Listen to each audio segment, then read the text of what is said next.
Update po tayo sa Bagong Juan. Ano po, salamat sa Diyos, wala pa yung hangin, hindi pa masyado malakas yung ulan dito sa amin. Ayan, normal pa naman. Signal number 4 po kami, pero in fairness wala pa, salamat sa Diyos. Parihin po ang Panginoon, sa mga nanalangin, sa biyaya at habag ng Panginoon. Sa pangalan ni Jesus, ito lubos sa papasalamat kasi hindi pa po siya gaano kalakas. Hindi pa siya, ulan-ulan lang siya. No? Mula naghapon, mula kanumaga hanggang hapon. Nagsimula ang ulan kaninang umaga. No? Mga 7 siguro yun. 8. Mga ganon. Una pag-ambon-ambon, humulan. Ngayon okay na po siya. Ayan. Stay, sana nga hindi magpatubig ang niya.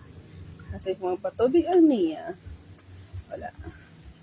Yan. Okay pa naman ang panahon dito. Yan na yung hangin.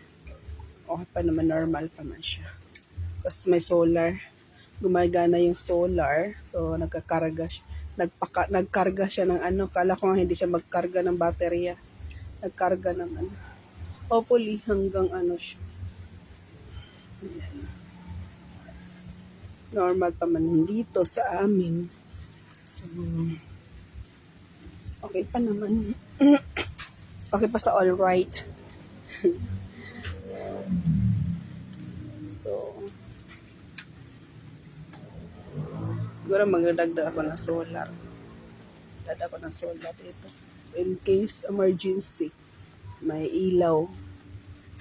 Ayan. Wala nga yung bagyo-bagyo, natanan ng panahon, mahirap.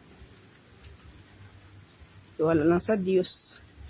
Pray lang po lagi. Ay, normal pa na.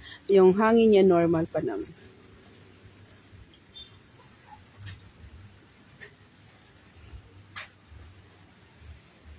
Naka-spaghetti pa ako.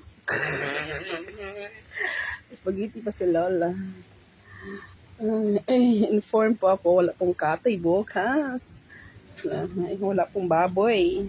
May baboy pero walang magkakatay. Kasi walang kahoy. Ang kahoy wala. Yan eh. Lamig-lamig na spaghetti. Tayo naman ako maligo eh. Abat tala ako.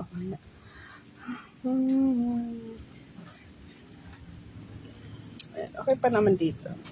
Don't worry my sister.